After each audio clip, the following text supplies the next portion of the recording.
what's Jackson Smith and Jigba's situation? Right. Does the fact that they're in the dance now change that? Correct. He's got 4 weeks to get healthy, to feel good, to get all the treatment done, to talk with advisors, to roll back in here.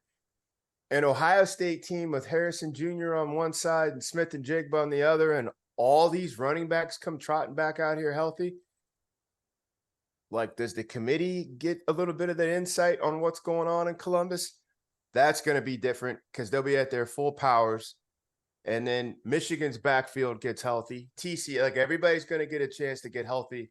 This is going to be really exciting. Fellas, let's go into the matchups themselves. And in Atlanta, Georgia effectively being one will get the home game. Yeah.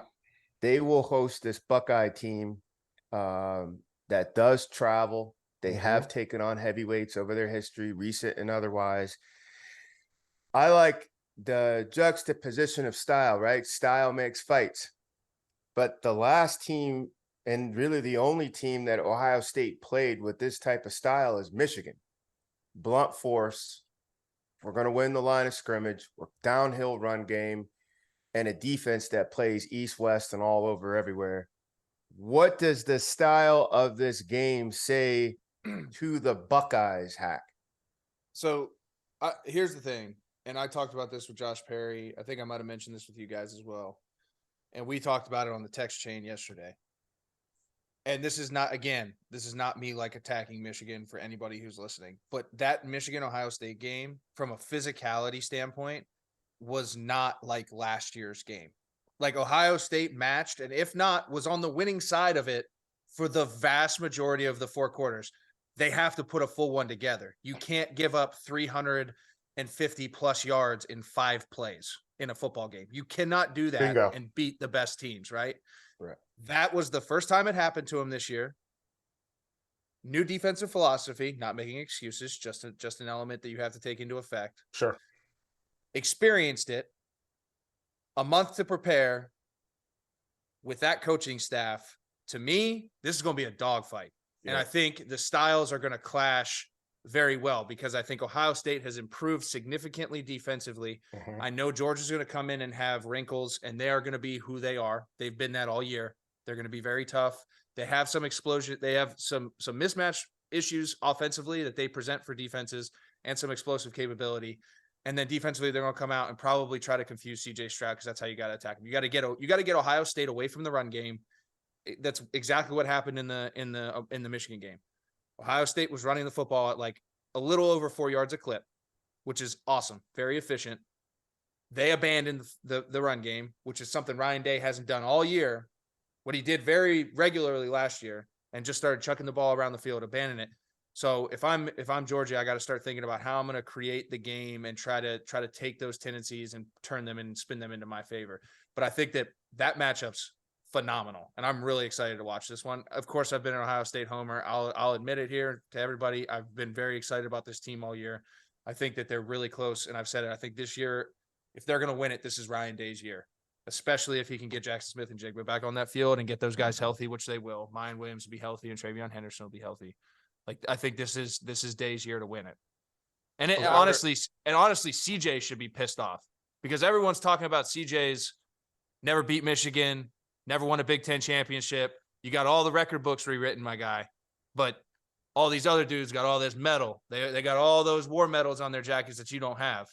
Right. You got all the stuff that really doesn't matter in the grand scheme of things. So to me, this needs to mean a lot for CJ Stroud and his legacy at Ohio State. Because he wins a national championship, that fixes all of it. 100%. Felder, Hack's biggest point that he made there, Georgia getting off the bus and Ohio State getting off the bus, Ohio State's not giving anything away matchup-wise, man for man. The units might be more experienced, and they have that championship medal there in Athens. But we did talk about it. Georgia swapped out 1/3 of its team last year, either to the draft or to the portal, guys contributing, but saying, hell, I can go start someplace else. Ohio State's got Gazelles. Ohio State's got Silverbacks. They got a frontline, big-time head coach leading them, and they've been battle-tested as well.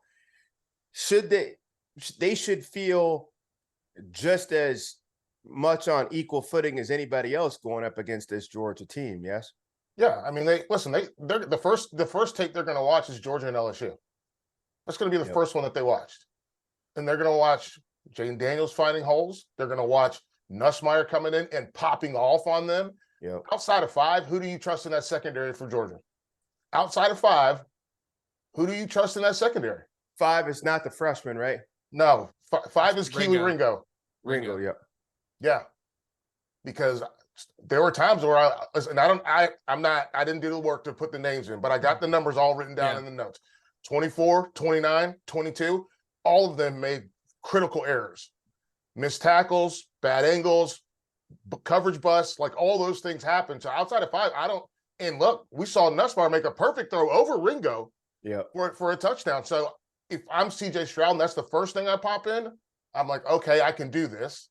And then they're going to go through and they're going to watch. I'm sure they're going to watch and they're going to rewatch every game. But the ones that I think they're going to focus on are probably going to be that Georgia LSU game. You've got to dial into that Tennessee game, which was super critical in an offense that is not the same offense as yours, but plays that explosive style. Yes. So I think you've got to dial into those things, and then you've got to figure out what they're going to do defensively to you. When are they going to bring pressure?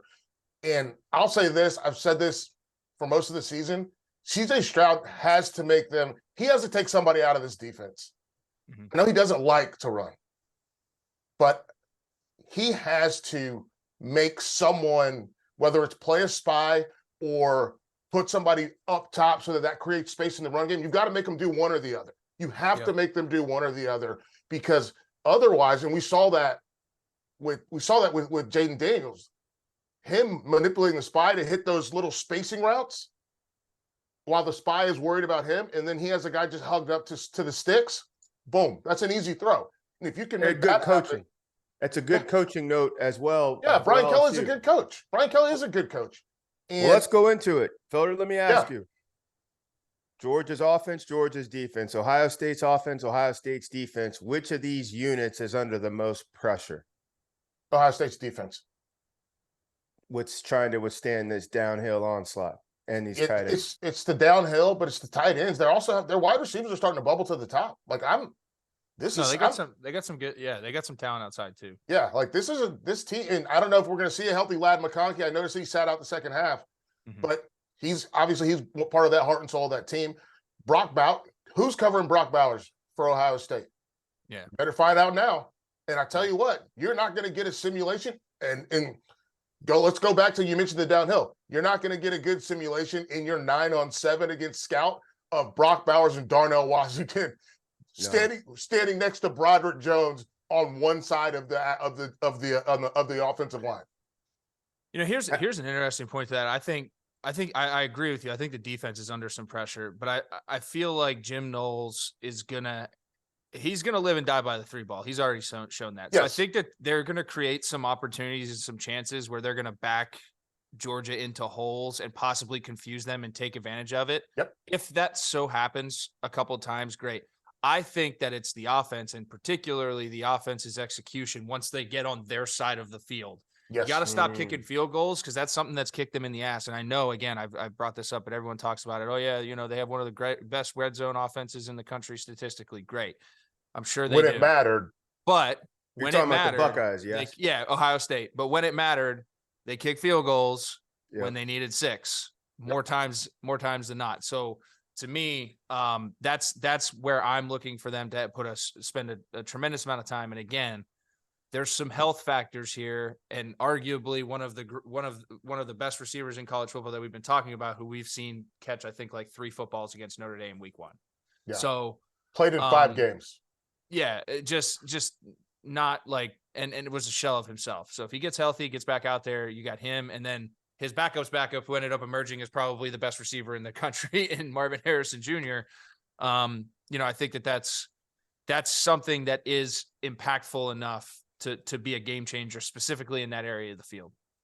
Yeah, I think that's going to be tremendous. I also look at which of these 2 coaches would be more prone to take a shot or a chance, throw dice.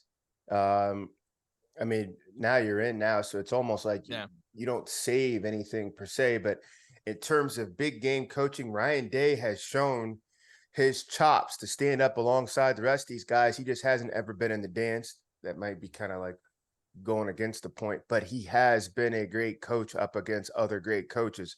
The other battle that's going to show out is the quarterback matchup.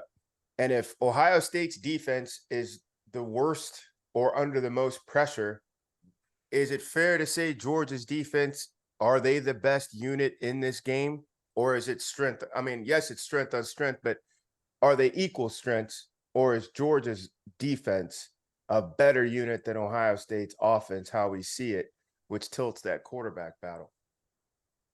I think Georgia's defense is better. Better unit than Ohio State's, Yeah. I think we're ranking the 4 units. I think I would go Georgia's defense 1, Ohio State's offense 2, and probably Georgia's offense 3, and then Ohio State's offense 4. I think this is, but I know we got to do picks at the end, but I mean, when you lay it out like that, it's pretty clear the way that I'm leaning. Yeah. Hack, you agree with that breakdown though, yeah? Ohio State's in this game, Ohio State's offense is 2. Yeah. I mean, 2 or 1B? yeah, you said in terms of best units, right? In this matchup. I mean, yeah, I mean, I throw it at 2. Just keep it clean. Like, I don't want to. I just think it's like I literally think this game could be a pick 'em. Yes. I know it's probably not what people want to hear, but I Ohio State, and to your point, George, like Day is a guy who hasn't sat at the table, but has been at other big tables that weren't this table, if that makes sense. Right. Like 100%. he's got a lot of experience in the league. He's been around a lot of really successful guys. And I just don't think he's afraid of anybody. I think he'll put his nuts on the table with anybody. He's not afraid to do that. So that's a big element of it to